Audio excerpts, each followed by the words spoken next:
Mesdames et messieurs, bienvenue à ce nouvel épisode du Coin du Leader. Le Coin du Leader, comme vous le savez, est un magazine produit par le Congo Leadership Institute. Le Congo Leadership Institute est une organisation qui promeut le leadership endogène, qui croit que Dieu a doté ce pays des leaders, de beaucoup de talents, des gens qui font du travail merveilleux et qui pourra permettre à ce pays d'arriver à son essor. Malheureusement, certains de ces jeunes ne sont pas dans les viseurs des médias traditionnels et nous nous sommes fixés comme objectif, au travers de ce magazine, de rencontrer certains d'entre eux, de discuter avec eux. L'objectif ultime, c'est d'inspirer les jeunes, les dames et messieurs que vous êtes, à les imiter, que leurs histoires deviennent de sources d'inspiration, que les leçons qu'ils ont apprises deviennent aussi des leçons qui vous permettent d'aller de l'avant. Et qu'ensemble, nous pouvons construire un pays plus beau qu'avant et redonner à ce Congo sa place de grandeur, sa place de choix. Voilà, merci beaucoup. Et aujourd'hui, merci pour ce numéro. Nous recevons Madame Prudence. Je vais lui laisser l'honneur de se présenter, mais en attendant, laissez-moi lui dire merci. Merci d'avoir répondu à votre invitation. Je vous en prie. Est-ce que vous pouvez, moi je vous connais évidemment, je peux faire la présentation, mais je préfère que vous la fassiez vous-même, que vous présentez qui vous êtes, qu'est-ce que vous faites?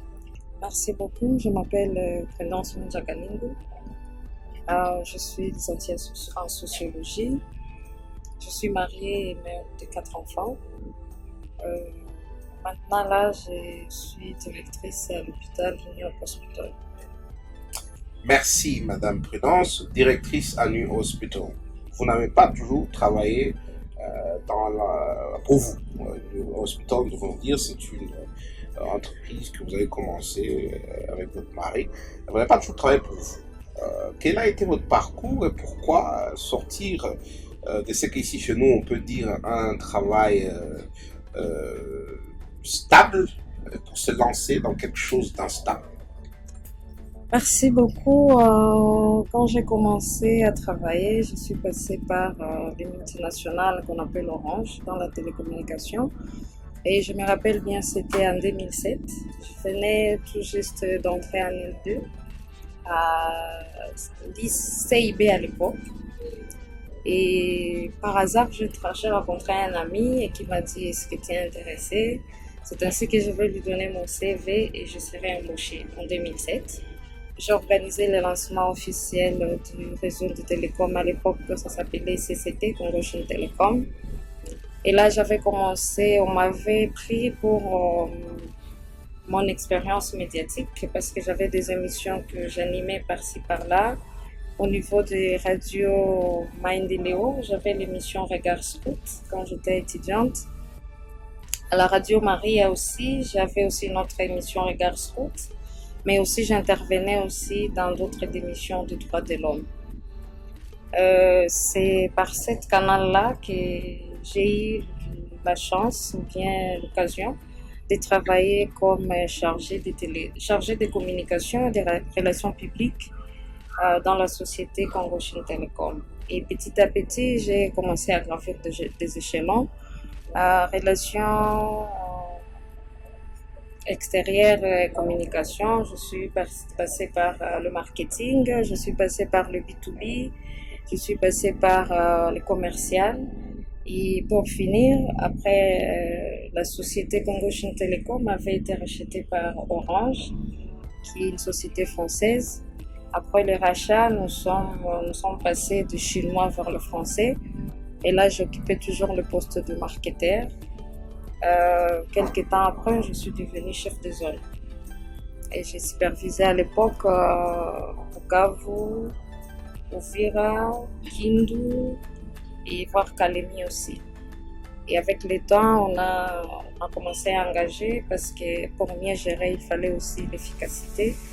On a eu des chefs de zone à Kindu, à Uvira, à Kalemi. Et là, j'ai commencé à me concentrer sur la ville de Bukavu.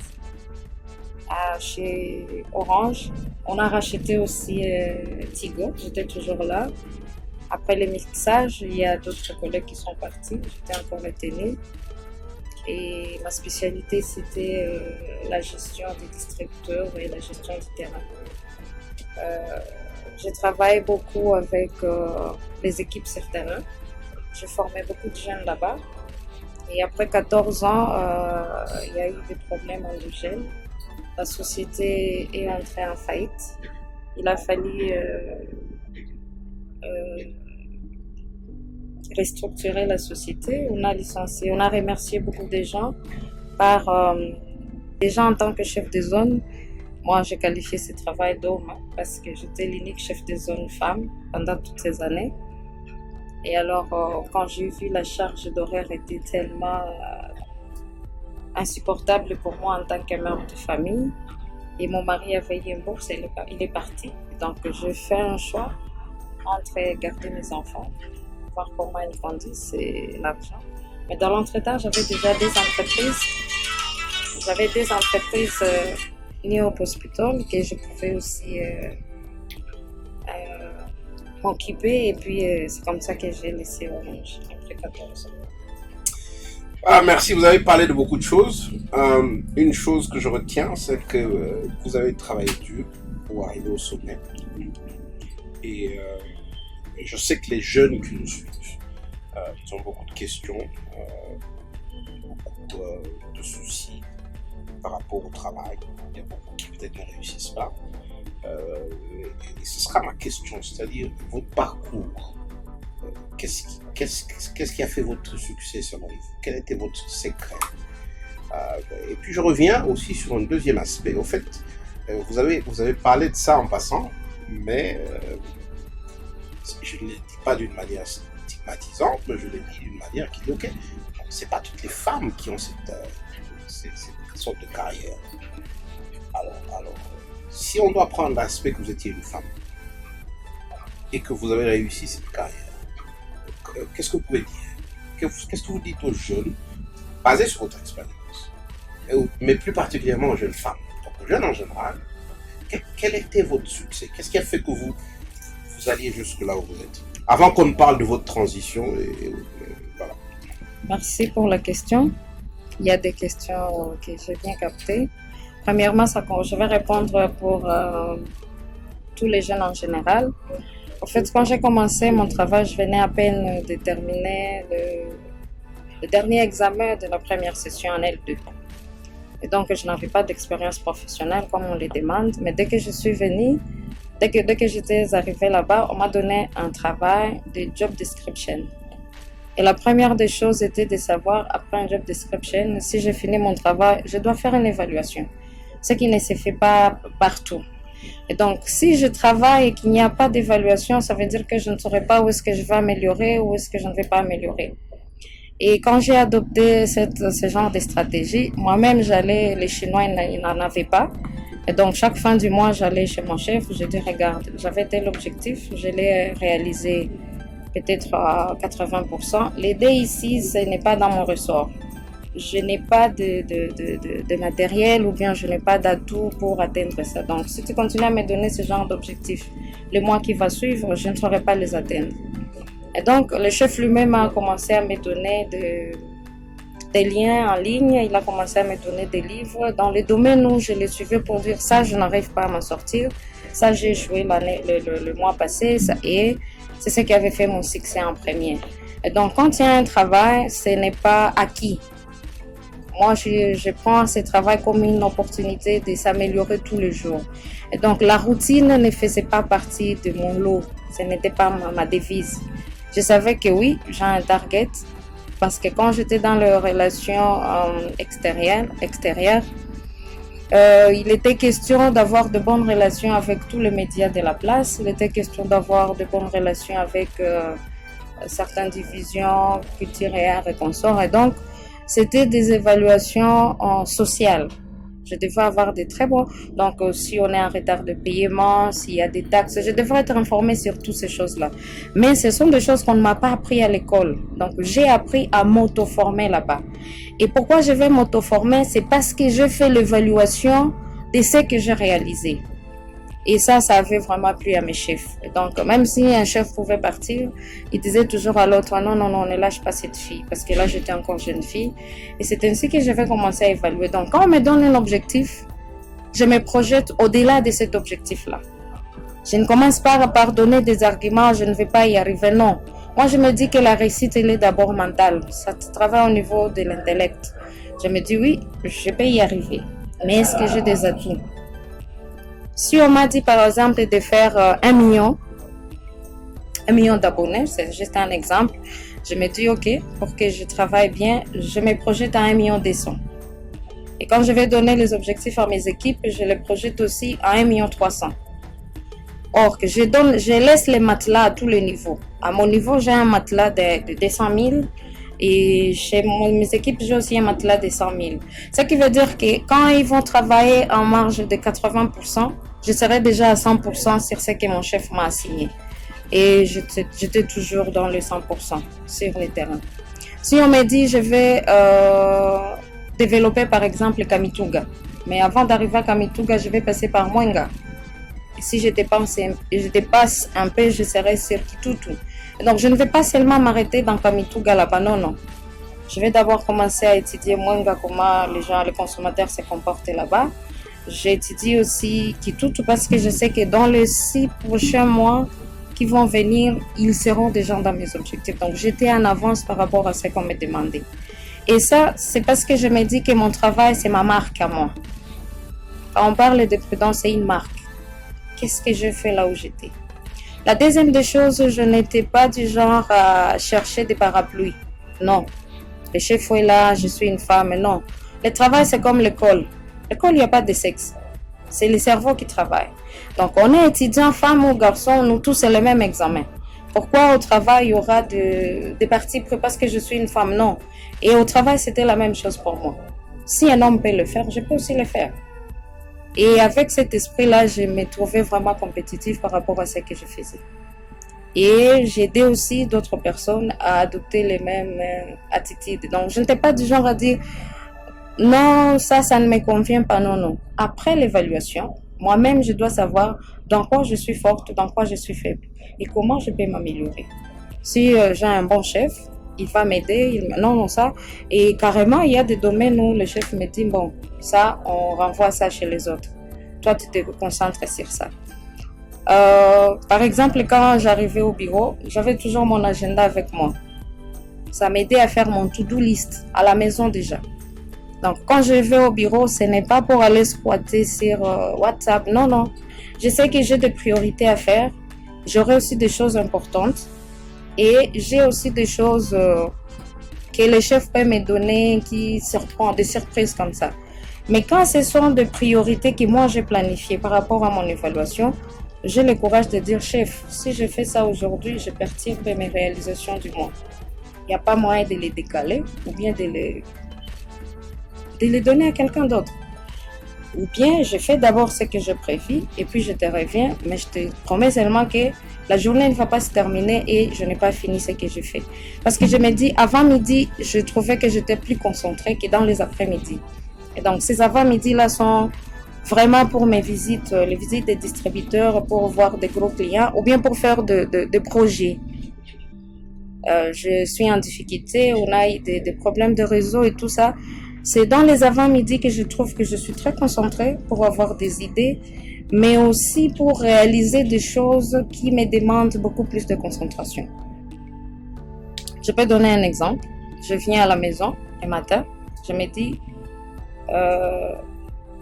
j'ai de nouveaux agents par exemple, des unités fraîchement engagées. Je ne vais pas m'attendre à ce que ces gens me fassent des miracles, non, non. Je vais d'abord les étudier. Donc, je les donne le travail et je suis derrière eux pour savoir ce qu'ils font. Donc, si je sais qu'ils doivent me réaliser, par exemple, 50 000, déjà moi-même, je lui mets un matelas de 40 000 parce que je sais que c'est un nouveau. Et je commence à voir là où il est fort et là où il est faible. Là où il est fort, je renforce. Là où il est faible, je commence à voir comment renforcer petit à petit. Et ça faisait à ce que je n'avais pas beaucoup de problèmes au travail. La deuxième question. Allez, c'est bon, c'est bon. En ce qui concerne les femmes, comme je disais, c'est comme à l'école. À l'université, il n'y a pas homme et il n'y a pas femme. L'examen, on n'écrit pas examen F, examen M. Non, non, c'est la même chose. Et au travail, j'avais des difficultés au travail parce que je m'absentais au moins 3 fois le mois à cause des menstrues. C'est normal, toutes les femmes. Mais pour moi, c'était plus parce que je souffrais vraiment, j'étais malade et je ne pouvais pas venir. Mais ça ne pouvait pas m'empêcher d'être compétitive. Je ne me faisais pas amie au chef. J'étais vraiment directe. Quand un nouveau chef arrive, tu ne les connais pas encore, donc je m'incristais comme l'ami. C'est ce que je disais toujours à mes chefs. Je m'incristais pour savoir qui est ce chef, qu'est-ce qu'il va m'apporter de plus, ou bien qu'est-ce que moi je veux lui apporter de plus, même s'il est chef. Et donc là, je les laisse le temps de s'exprimer et je sais à qui j'ai affaire. Et puis après, je peux lui dire, ok, chef, pour le consommateur de Bukavu, avec votre attitude ici, ça ne peut pas marcher. Par contre, à Bukavu, les gens aiment des choses nouvelles. À Bukavu, les gens sont des imitateurs. Si j'ai acheté pour $50, ma voisine aussi va vouloir la même chose. Et donc, il faut bien cibler les clients. À Bukavu, les gens n'aiment pas les gens très arrogants. Non, non. Si tu arrives là où on parle Swahili, parlez Swahili avec les gens. Si tu arrives là où les gens parlent français, parlez français avec les gens. Et même avec le chef, c'est comme ça. J'ai eu de bons chefs, j'en profite pour leur dire merci ici, parce qu'ils m'ont soutenu à mon état de femme. Et je n'ai pas vu un chef qui m'a harcelé, parce que je mettais toujours une démarcation claire. Chef, je suis venue ici pour le travail. Les sentiments et le boulot ne se mélangent pas.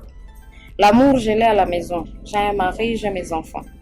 Donc, ne m'appréciez pas pour mes beaux yeux, pour mes beaux cheveux, pour mes formes. Non, non, c'est le travail. Et quand les compliments commencent à déborder, je vais juste lui dire que ça me gêne. Ça me gêne que chaque matin j'arrive, tu es bien habillée. Non, je le sais. Je me suis mirée, non, à la maison. Je savais que j'étais bien habillée.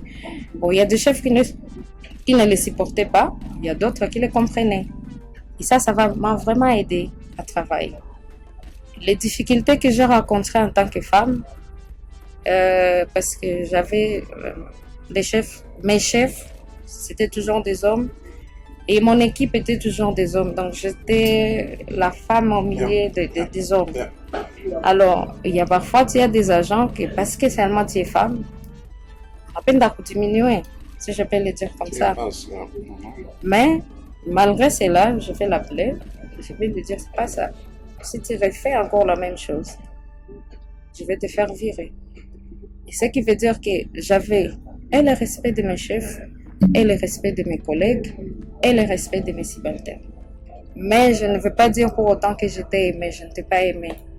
Parce que quand tu es rigoureuse, quand tu es rigoureux, il y a toujours des gens avec qui ça ne peut pas marcher. Ce que j'aime sur ce que vous dites, et c'est important, vous n'êtes pas seulement rigoureux envers les autres, vous avez la même rigueur pour vous-même. Oui. Donc si je comprends bien, votre formule de succès, c'est écoutez, je me suis retrouvé après l'université, je ne savais pas quoi faire, j'ai pratiquement, avec mes chefs, travaillé sur une sorte des assignations, de job description, et je m'auto-évaluais pour savoir est-ce que j'ai réussi, est-ce que j'ai pas réussi. Et ça, c'est une des choses que vous dites aux jeunes.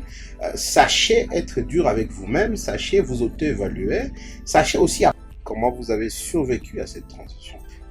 Je connais un tout petit peu de l'histoire, il y a eu des hauts et des bas, mais comment vous avez survécu. Et ce que je sais, c'est qu'aujourd'hui, vous n'avez pas arrêté de croire en l'entrepreneuriat.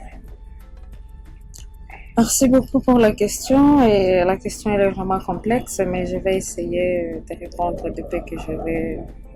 On reste dans le principe, c'est vrai, on aimerait aller dans le détail, mais bon, on n'a pas beaucoup de temps. Et donc, quand j'ai démissionné chez Orange, ce n'était pas facile. Chaque fin du mois, j'avais mon chèque. Mais ici, dans l'entrepreneuriat, c'est à moi de mettre mes efforts et tout ça. Ça n'a pas été très compliqué du fait que j'ai occupé des postes de responsabilité chez Orange. J'ai appris comment gérer les gens. Mais les domaines étaient vraiment le jour et la nuit. Et comme je t'ai dit, je disparais. Je m'inquiste comme l'ami et j'apprends. Quand j'ai commencé dans l'hôpital, j'avais un âgé. C'était un beau gars. J'ai beaucoup appris de lui. Donc, je ne suis pas venue avec mon expérience de chez Orange pour les transphaser chez mes agents qui étaient à l'hôpital. Non, non. Je me suis enquistée et j'ai appris à écouter. Donc, j'avais une idée, je la soumettais à mon âgé. Avec lui, on appréciait, bien sûr, avec de petites expériences. Je me rappelle même, il y a des moments où je suis venue vous voir parce que je me disais que ça n'allait pas. Mais là aussi, c'est seulement mettre l'homme au centre de ta production. Et c'est ce que je reproche à beaucoup d'entrepreneurs aujourd'hui. Quand il y a un main-d'œuvre, des agents qui sont voués, qui veulent travailler et qui ont besoin du travail, il faut les accompagner. Je me dis, la perfection, c'est pour les anges. On est des humains et il ne faut pas être trop carré. Il y a quand même de ces agents dont moi j'appelle des vases pleins. Quand il y a un agent comme ça, il ne faut pas te casser les nerfs, tu le mets de côté. Parce que s'il connaît déjà tout, donc tu ne peux rien lui apporter. Pourtant, c'est toi qui évalues ce qu'il fait et donc tu comprends que tu ne peux rien mettre dedans. Mais il y a des agents, moi j'appelle ça des collaborateurs vases vides. Ils ont leurs compétences, mais ils ont toujours envie d'apprendre. Ils s'auto-évaluent et ils savent en quoi ils sont forts, en quoi ils sont faibles. Moi, ça m'aide beaucoup. Et puis, il y a aussi l'engagement personnel de chaque agent. Et donc, j'étais là pour apprendre. J'ai regardé pendant les deux premières années, parce que mon mari n'était pas là. Donc, j'apprenais comment est-ce que sont les médecins. Mais j'avais aussi la grâce de contacter d'autres structures ici sur place où je pouvais poser la question à l'MCZ par exemple, comment ça se passe à l'hôpital, comment on gère un médecin qui se comporte comme ça, quand j'ai des problèmes, je faisais toujours recours aux gens qui ont plus d'expérience dans les domaines plus que moi et j'avais vraiment des aides, des conseils très précieux que je pouvais mettre en pratique et tout en laissant chacun exprimer ce qui est en lui. C'est pas parce que c'est un médecin qui ne peut pas avoir de compétences en administration. Non, c'est pas exclu. Ça peut être un médecin et il a de bonnes idées. Et tu peux les mettre toujours en profit. Et ça m'a aidé. Mais aussi, j'ai utilisé aussi la notion marketing et commercial que j'ai appris chez Orange, où on a commencé à faire des visites porte à porte, où on faisait des communiqués. Et on allait aussi des entreprises en entreprise pour chercher de nouveaux marchés, de nouveaux contrats. Et ça nous a aidé à survivre. Mais chapeau bas à tous mes agents, parce que sans eux, je ne serais même pas le manager que je peux être aujourd'hui. Toute une école, n'est-ce pas? Oui. Toute une école. Là, parce que l'émission, elle est focalisée sur les jeunes, de jeunes moyens congolais qui pensent que ce pays n'a pas d'opportunité. Peut-être qu'ils ont raison, parce que quand vous regardez l'environnement, vous vous dites, où est-ce qu'on va? Vous avez étudié ici, vous avez travaillé ici, vous avez investi ici. Et comme on a dit, l'émission c'est pour les jeunes. Quels conseils vous donneriez aux jeunes? Parce qu'on va maintenant atterrir en termes de clés pour le succès. On a parlé beaucoup de votre parcours chez Orange, mais il y aura des jeunes aussi qui décident de rester dans l'entrepreneuriat. À tous ces jeunes-là qui aujourd'hui ont fini les écoles, vont finir les études, sont à la maison, qu'est-ce que vous leur diriez comme clé pour le succès? Trois choses. Non, je sais qu'il y aurait une multitude de choses, mais bon, voilà, 2, 3, 4 principes. Merci. D'abord, pour les jeunes gens qui sont aujourd'hui, c'est vrai, si tu regardes comme tout le monde, tu diras qu'il n'y a pas d'opportunité. Mais moi, je dirais c'est faux. Il y a d'opportunités partout. Il faut juste avoir ton objectif clair, avoir une vision claire et être focus sur ça. Le mal avec la jeunesse d'aujourd'hui, tout le monde devait être derrière le bureau. Tout le monde, donc on étudie pour être engagé. Or, ces concepts-là ne peuvent pas développer le pays. On doit étudier pour innover, pour entrer dans l'innovation. Les jeunes minimisent beaucoup leur vision et ils sont prêts à abandonner à n'importe quel moment. Or, si je me rappelle bien, je disais à mes collègues, Blaise Pascal a fait plus de 200 expériences pour créer l'ampoule. Et chaque fois, il ne voyait pas ça comme échec. Il disait, j'ai découvert une nouvelle façon de créer l'amour. Et donc, si tu as commencé par l'agriculture, peut-être la première année, la sécheresse, la deuxième année, les insectes, la troisième année, ça sera la mosaïque, mais la quatrième année, tu vas réussir. Les gens qui réussissent, ce sont les gens qui commencent, recommencent et recommencent, mais toujours dans la même chose. Parce que quand tu commences, tu investis aujourd'hui, il ne faut pas vouloir récolter tout de suite demain. Deuxième chose que je vais dire, il ne faut pas commencer avec beaucoup de fonds. C'est vrai, il y a l'État congolais qui est là-bas. Plus tu commences grand, plus on te classe dans une catégorie que tu ne sauras pas aussi t'en sortir. Quand tu as ta vision, commence petit. Commence par t'asseoir, et puis marcher à quatre pattes, et puis te mettre debout, et puis voler. Il ne faut pas vouloir commencer à voler directement, non. Et puis apprends des gens qui t'ont précédé. Les jeunes entrepreneurs qui pensent tout connaître, ils se tuent même avant même d'éclore. Mais si tu sais que dans mon domaine ici, il y a tel qui m'a précédé, sois humble. Pas chercher la personne. Peut-être le premier jour, on va te refouler, le deuxième jour aussi, mais le troisième jour, il va t'accepter. Et l'Internet est là. La façon dont certains gèrent l'Internet aujourd'hui, moi, ça ne me conforte pas. L'Internet, c'est l'outil d'apprentissage. Il y a même des formations qui sont gratuites en ligne, mais les jeunes ne veulent pas y accéder. Tout le monde veut être sur TikTok, Snapchat. C'est même chose où je ne suis pas. Je peux y être maintenant pour faire la publicité de ce que je vais entreprendre, mais pendant la conception ou bien pendant l'élaboration de mon projet, je vais être là-bas pour savoir est-ce qu'il y a quelqu'un qui avait déjà investi dans ces domaines ici. Qu'est-ce qu'il a fait? Est-ce qu'il a trouvé du succès? Est-ce qu'il n'a pas trouvé du succès? Et une fois que j'aurai circonscrit les domaines dans lesquels je vais travailler, je m'y engage. Et je me dis, c'est ça ou rien. Mais aujourd'hui, il va commencer dans l'automobile, demain il va être dans l'agriculture, après-demain il est déjà dans le transport. Et donc c'est un gaspillage d'énergie. Si quelqu'un se concentre, avec peu de moyens, il peut s'en sortir. La deuxième des choses, il ne faut pas compter sur les banques. Nos banques ici ne sont pas fiables.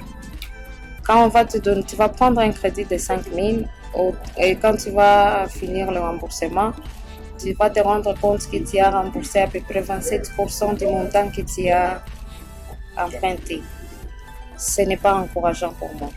Et donc, je conseille aux jeunes, si tu as ton projet, si tu as ta vision aujourd'hui et tu as quelque part où tu travailles, commence à garder un peu. Ne mange pas tout. Parce qu'on dit, dans chaque dollar que tu as, il y a déjà le fonds d'investissement de quelque chose que tu peux faire derrière. Mais nos jeunes d'aujourd'hui, ce n'est pas ça. Or, moi, je pense que c'est comme ça. Il faut savoir mettre ton projet dans l'incubateur, comme on discutait avant. Donc, je me dis, j'ai besoin de 5 000 $, mais avec les moyens que j'ai actuellement, je ne peux les réaliser que dans 3 ans. Et donc, je prends mon mal à patience, je commence à garder petit à petit. Et dans les 3 ans, j'aurai mes 5 000 $ et je commence mon projet. Pendant les 3 ans, je vais commencer à m'instruire, à développer mes compétences dans les domaines dans lesquels je vais investir. Et je pense que ce soit au Congo, que ce soit ailleurs, le succès sera là. Quand en ce qui concerne l'État congolais, les taxes et consorts, moi je demande aux jeunes, il faut lire. C'est vrai, nous avons des lois. Certains sont favorables pour les entrepreneurs, d'autres sont défavorables. Mais quand on est déterminé, il y a toujours moyen de surmonter tout ça. Pour un esprit déterminé, rien n'est impossible. Voilà, c'est sur cette note que nous allons terminer notre émission. Je sais qu'on aura beaucoup de choses à dire et je promets à tous ceux qui nous suivent qu'on aura une autre opportunité de débattre peut-être un peu plus, mais pour ceux qui ont une détermination, tout est possible. C'est ce que je voudrais dire. Oui. En tout cas, merci beaucoup. Merci aussi. Mesdames, Messieurs, nous voilà à la fin de ce numéro du magazine Le Coin du Leader. Nous avons reçu Madame Prudence Kaningou, qui est directrice générale de New Hope Hospital. Elle nous a parlé de son parcours, de son expérience, de pourquoi elle pense qu'elle a réussi, et elle nous a donné beaucoup de conseils. Si vous n'avez pas suivi cette émission, je vous encouragerai à le revoir et le suivre. Parce que je pense qu'il y a beaucoup d'éléments, peut-être même le suivre petit à petit, plusieurs fois, et j'espère que non seulement vous allez apprendre, vous serez inspiré.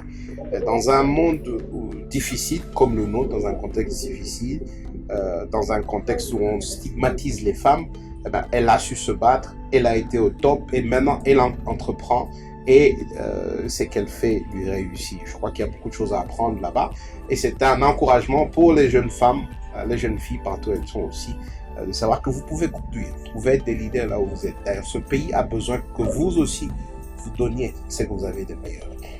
C'est ce que nous voulons au Congo Leadership Institute, voir des jeunes qui donnent le meilleur et qui changent ce pays en un pays plus beau qu'avant.